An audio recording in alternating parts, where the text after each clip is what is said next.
بے اثر ہونے لگے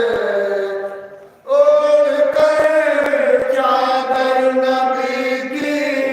مرتضی سونے لگے سارے منصوبے بے اثر نیند ہے در کی شب ہجرت عبادت ہو گئی نیند ہے در کی شب ہجرت عبادت ہو گئی جاگنے والے جو تھے وہ عمر بھر سوتے رہے سارے منصوبے وضو کے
بھلا ان کا زمانے والے کیا بگاڑیں گے بھلا ان کا زمانے والے کیا بگاڑیں گے بھلا ان کا زمانے والے کیا بگاڑیں گے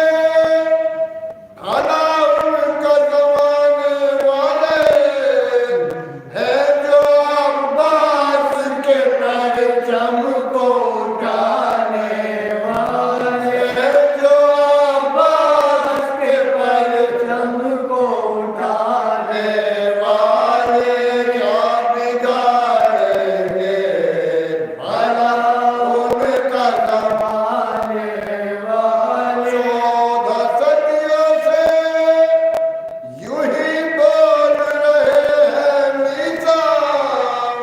ہے کہاں ڈار پہ میسم کو چڑھانے والے ہے کہاں ڈار پہ میسم کو چڑھانے والے سائے میں حضرت عباس کے رہتے ہیں صدا تازیہ خانوں کی رونق کو بڑھانے والے تازیہ خانوں کی رونق کو بڑھانے والے بگاڑیں گے بھلا ان کا زمانے والے برکت علم میں ہوئیں گی یقیناً تیرے نام شبیر پہ دولت کو لٹانے والے نام شبیر پہ دولت کو لٹانے والے عرش سے آئے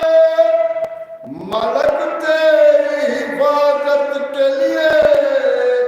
زیارت حضرت شبیر کو جانے والے زیارت حضرت شبیر کو جانے والے بگاڑیں گے بھرا ان کا زمانے والے تعلیم عقیدت سے جھکا لے سر کو تیرے گھر پنج تنے پاک ہے آنے والے تیرے گھر پنج تنے پاک ہے آنے والے مجلس رک نہیں سکتی ہے یزید و تم سے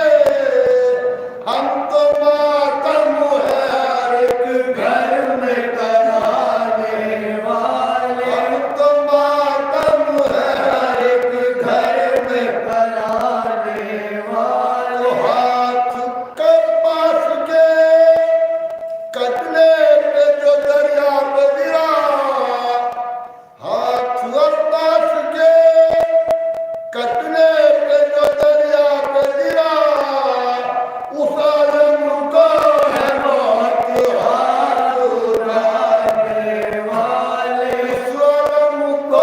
ہے موت ہاتھ اٹھانے والے آج بھی زندہ ہے اور کل بھی تھے زندہ شبیر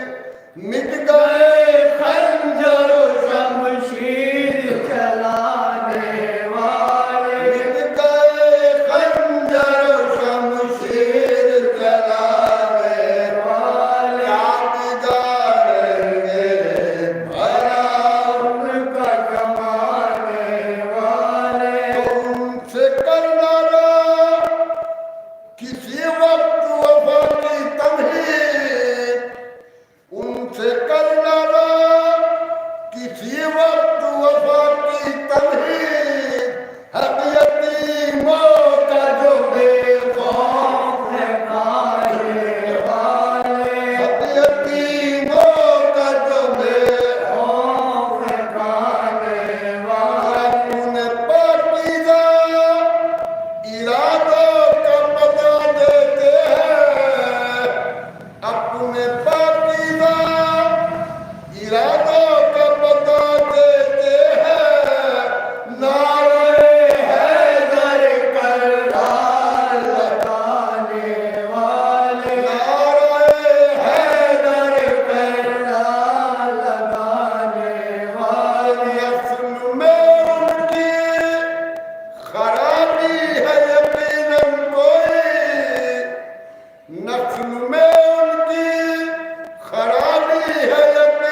اعتمادی حال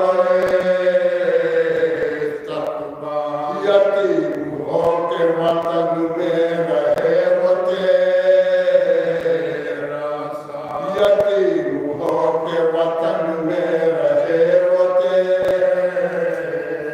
ابھی نہ داغ یتیمی مٹا تھا سین طلب کیا متقبل جو مدین طلب کیا متوکل جو مدین اب آپ لکھتے ہیں زموار قائد قادر عرف کے گھر میں گئے قید شاعر تھا ایک جوان جو محب امام پیر گیا زیارت مولا کو ایک دن گیا زیارت مولا کو ایک دن وہی نظر پر شہ کرسی نشین اسیر پر شہ کرسی نشین کہا تلک ہو بیان جفائے دغا سے عافیت تاج شیخ قریب شہد نہ تھا کوئی عسکری کے سوا وسیع دو عالم نے اپنا اس کو کیا وسیع دو عالم نے اپنا اس کو کیا روانہ خلد کو خاصائے قریب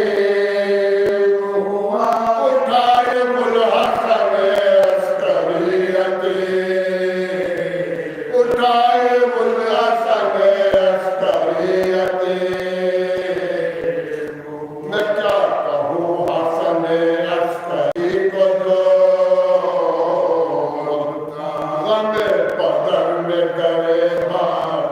نہ چار یہ دیکھ کر ہوئے ایک بار تانگزارا امام کے لیے زیبا نہیں ہے رسم امام کے لیے زیبا نہیں ہے رسم تمہیں تو دعوی سب رو رضا ہے عالم کیا ہے چادر بابا کے کیا ہے چادر بابا کے کہا تب حسن عسکری نے جہلا نہ مجھ پہ تانا کرو تم نے میں امام مواجب اپنی اجل سے برابر تو درد غم سے گریبان اس نے چاک تو درد غم سے گریبان اس نے چاک بہت بجا ہے گرے بانو میرا پار میرے پدر کو زہر سے دگا سے مار میرے پدر کو تو زہر دگا سے مار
بلکہ وقت یہاں پر آیا، نوبت یہاں تک پہنچ حاکم مدینہ نے کہ جس کا نام عبداللہ بن محمد تھا اس وقت، امام علیہ السلام کی بہت سی غلط باتیں جو امام علیہ السلام کے اندر موجود ہی نہ ہو، بادشاہی وقت کو خط کے ذریعے سے پہنچا دی، لہذا امام علیہ السلام کو بھی معلوم ہو گیا کہ حاکم مدینہ نے جو کہ عبداللہ بن محمد ہے، اس نے میں بہت سی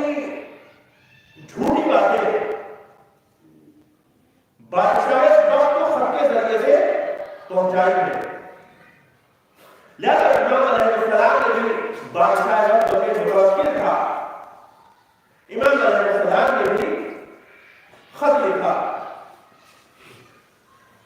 اور اس خط میں امام علیہ السلام نے لکھا کہ حاکم مدینہ مجھے بے حد تکلیف پہنچا رہا ہے، بیجا ستا رہا ہے۔ جب بادشاہ کو امام علیہ السلام کا یہ خط ملا تو متوکل ایک طریقے سے خوش ہوتا ہے، اور خوش ہونے کے بعد اب متوکل امام علیہ السلام کے نام خط لکھتا ہے۔ خط کا مضمون یہ تھا کہ مجھے آپ کا خط ملا، اور جو چیزیں جو باتیں آپ نے خط میں تحریر کی، مجھے پڑھ کر کے طریقے سے صدمہ ہوا، تکلیف ہوئی، درد ہوا۔ اگر آپ کو حاکم مدینہ اذیت پہنچا رہا ہے تو آپ سامنا چلے جائیں گے۔ غرض صرف اور صرف محض یہ تھی کہ کسی نہ کسی طریقے سے امام وقت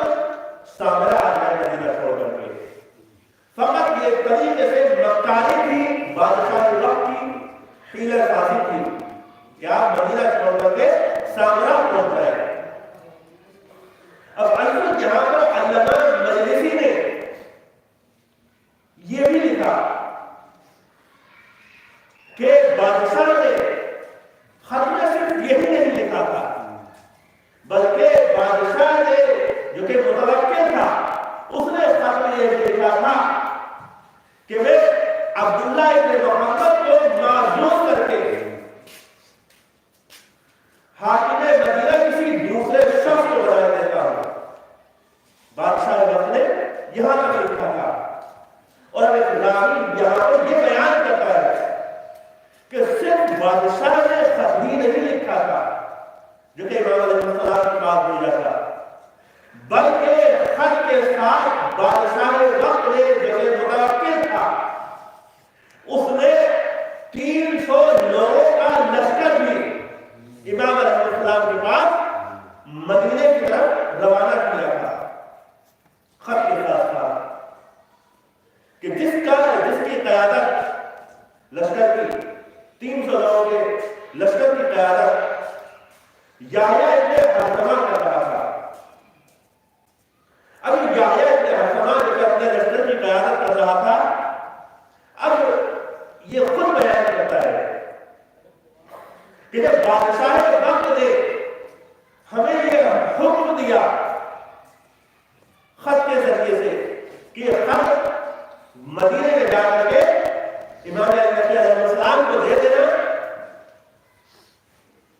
اور امام کو اپنے ساتھ لے کر کے آنا، لہذا جب بادشاہ کا ہمیں خط ملا تو اس خط کو لے کر کے مدینے کی طرف جا رہے تھے۔ جب مدینے کی طرف ہم جا رہے تھے تو ہمارا لشکر میں ایک شخص تھا جو کہ امامیہ مذہب کا تھا، جو کہ کاتب تھا، امام کے مذہب سے تعلق رکھتا تھا۔ ہمارے لشکر میں یہ شخص تھا، اس میں اور لشکر کے دوسرے سپاہی میں بحث و مباحثہ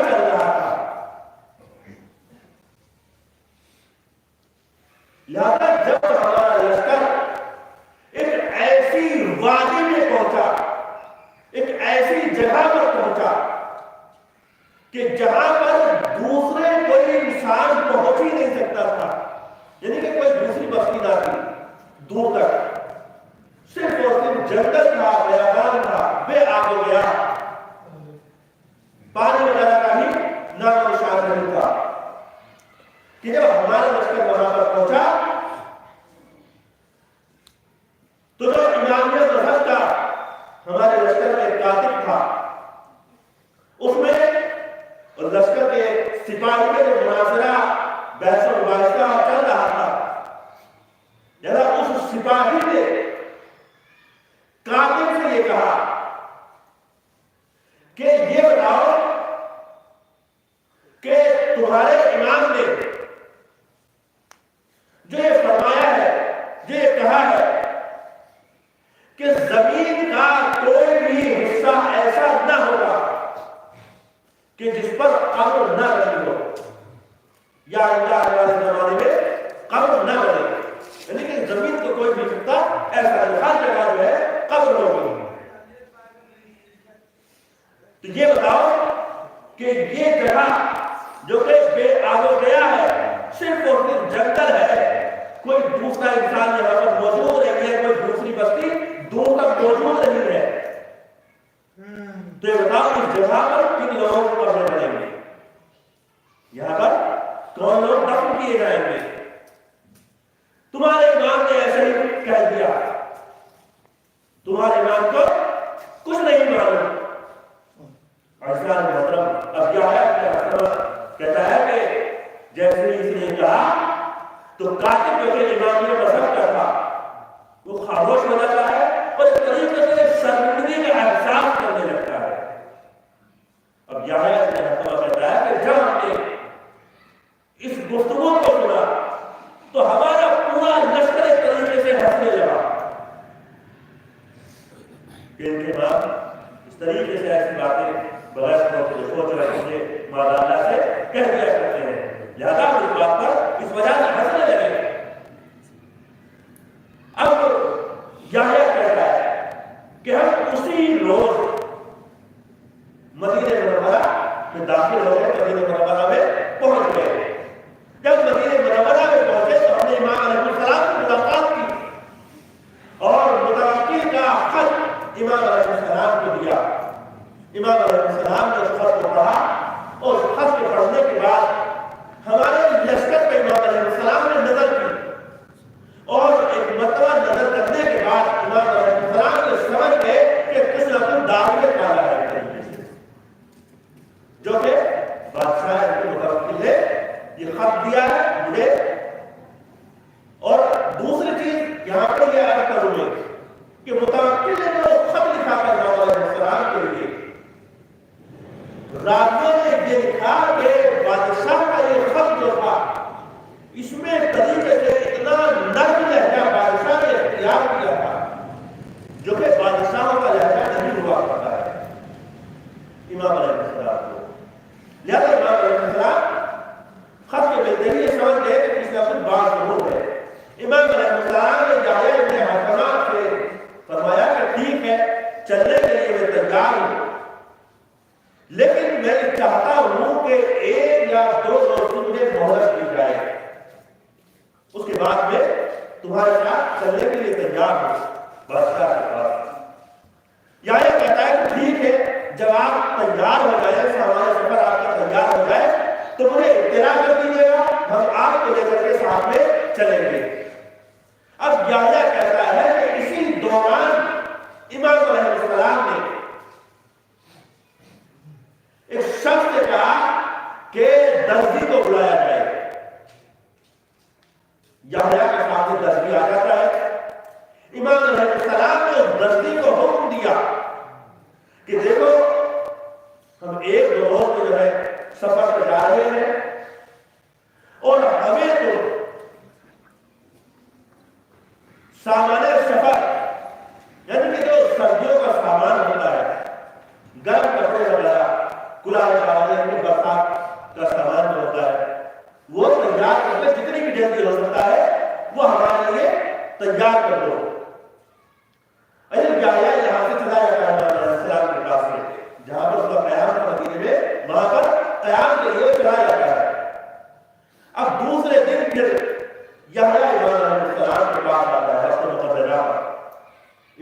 السلام کے پاس آیا. یحییٰ نے کیا دیکھا کہ امام علیہ السلام کے پاس بہت سے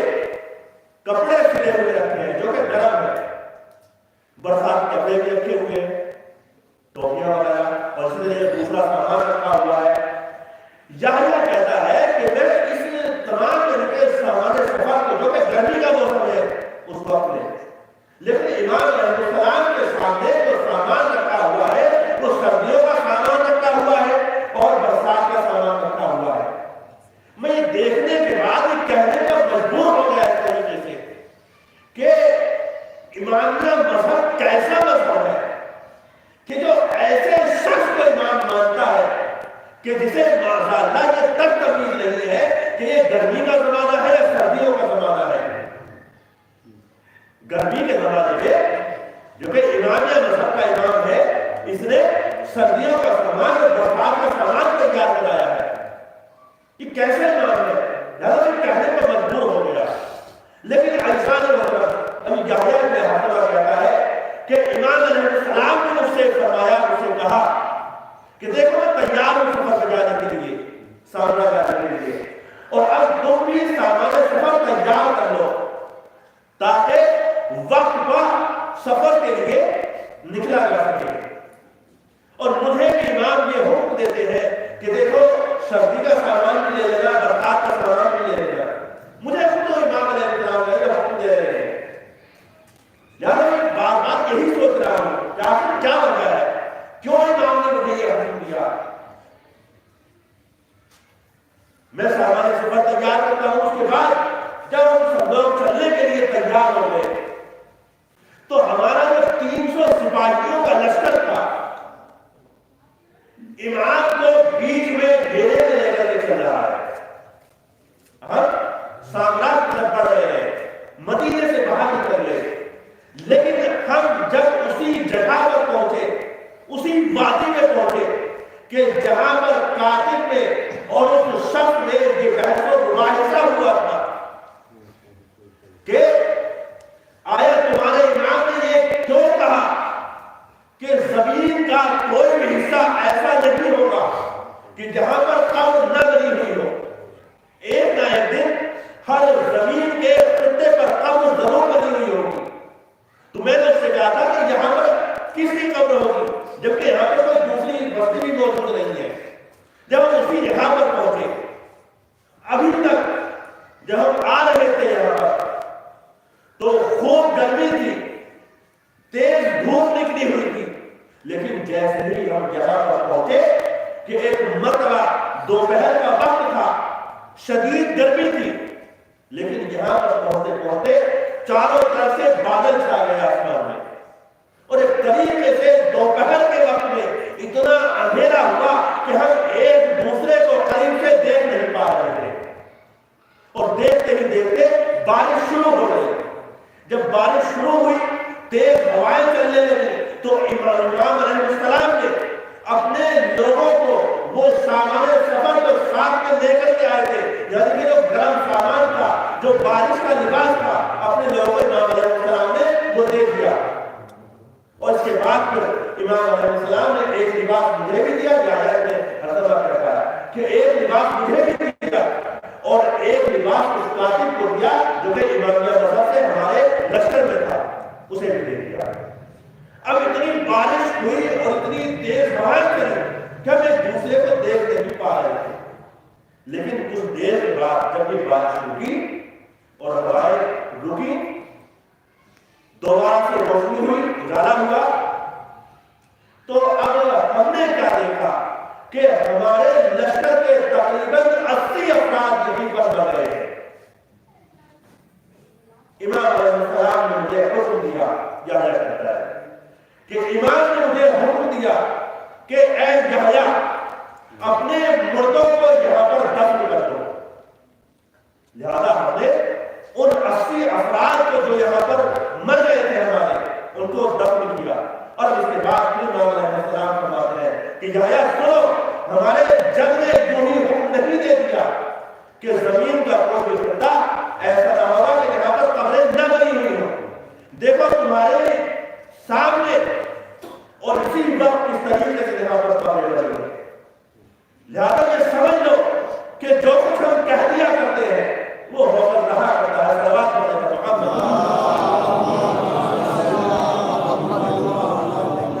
لہذا امام علیہ السلام نے اس وقت اس کے بعد پھر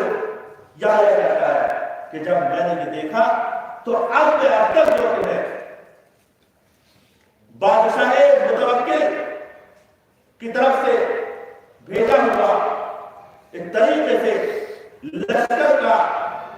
سردار تھا، امام علیہ السلام کی قدم چومنے لگتا ہے اور کلمہ شہادتین زبان پہ جاری کرتا ہے.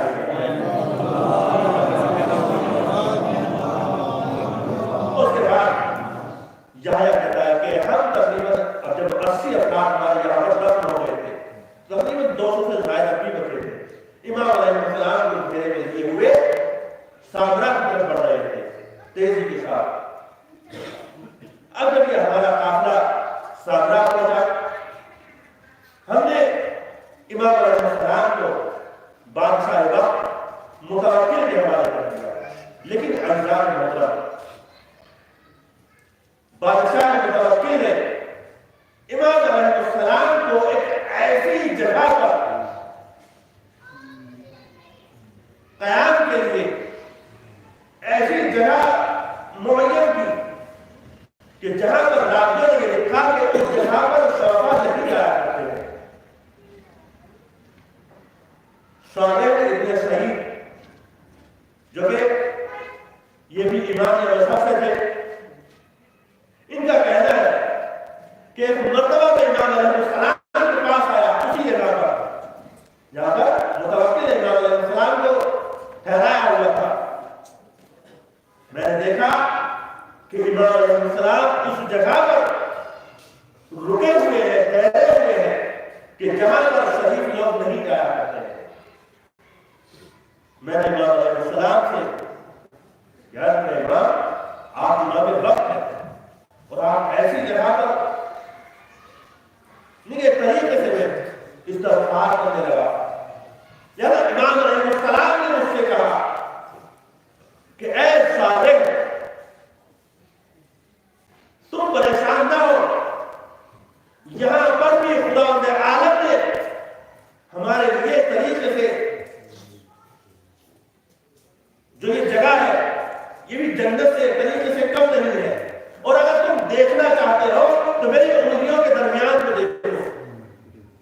حضرت صالح ابن سعید کہتے ہیں کہ جب میں نے امام علیہ السلام کی انگلیوں کے درمیان دیکھا تو اب وہ جگہ نظر نہیں آ رہی تھی جو وہ پہلے دیکھ رہا تھا، بلکہ اسی جگہ پر بہشت بنی ہوئی ہے، نہریں جاری ہیں، میوے کے باغات وہاں پر لگے ہوئے ہیں. لہٰذا امام علیہ السلام نے میں نے اس حالت میں دیکھا تو میں مطمئن ہوا کہ امام علیہ السلام ایک طریقے سے متوکل کی وجہ سے یہاں پر رکے ہوئے ہیں. لیکن اعزاز محترم، کوئی بھی بادشاہ ہو، کتنا بھی ظالم و جابر بادشاہ کیوں نہ ہو، امام علیہ السلام جہاں پر بھی رہتے ہیں وہیں پر جنت نظر آتی ہے. نواز کو دیکھا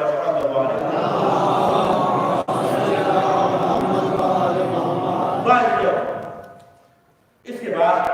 متوکل امام علیہ السلام کو قید خانے میں قید کر دیتا ہے. اور ایک زمانہ ایسا بھی آتا ہے کہ متوکل کے بعد جو کہ تخت نشین موقف باللہ ہوتا ہے، یہ بھی دوسرے بادشاہوں کی طرح ظالم جابر بادشاہ امام علیہ السلام کی اس نے بھی قید خانے میں قید رکھا.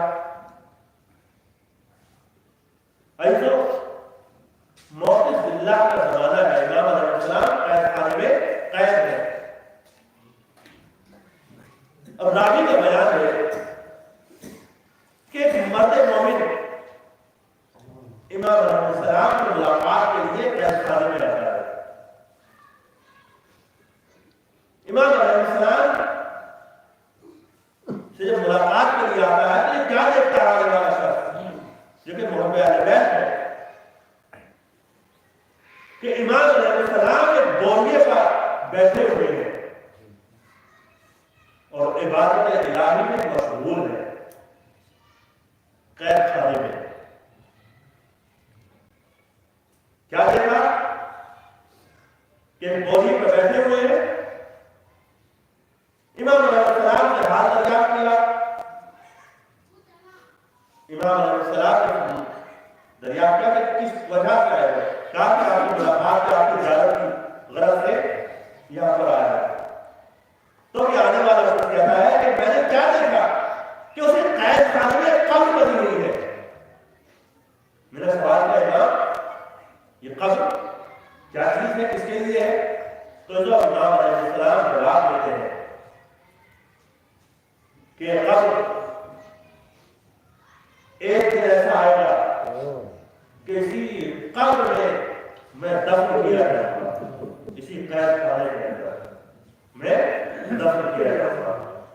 بعد جو 3 رجب 214 ہجری وہ تاریخ ہے کہ جس میں ہمارے رسول امام علیہ السلام کی شہادت واقع ہوئی ہے۔ آپ کے فرزند امام حسن باقاعدہ کی امامت وہاں پر پہنچتے ہیں،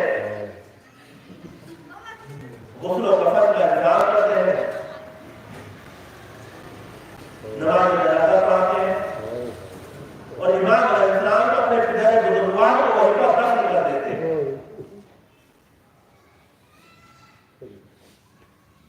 حضرت راوی یہ بیان کرتے ہیں کہ امام علیہ السلام اپنے پدر بزرگوار کو دفن کر کے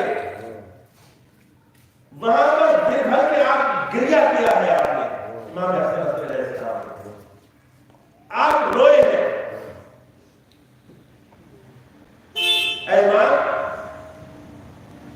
میں آپ سے یہ عرض کروں کہ آپ نے اپنے پدر بزرگوار کو باقاعدہ سے امامت غسل بھی دیا، کفن بھی پہنایا، اور آپ نے دفن بھی کیا، اور آپ نے اپنے پدر بزرگوار کے جنازے پر گریہ بھی کیا ہے۔ اے امام، آپ کربلا کے میدان میں آئیے، اپنے جد امجد سید سجاد کو دیکھیے کہ روز عاشور بابا کا لاشا بے گور و کفن کربلا کے میدان میں پڑا ہوا ہے، اور صرف یہی نہیں بلکہ سید سجاد کے گلے میں توق خاردار ہے۔ سید سجاد کوفے اور شام کے بازاروں میں پھرائے جا رہے ہیں، بابا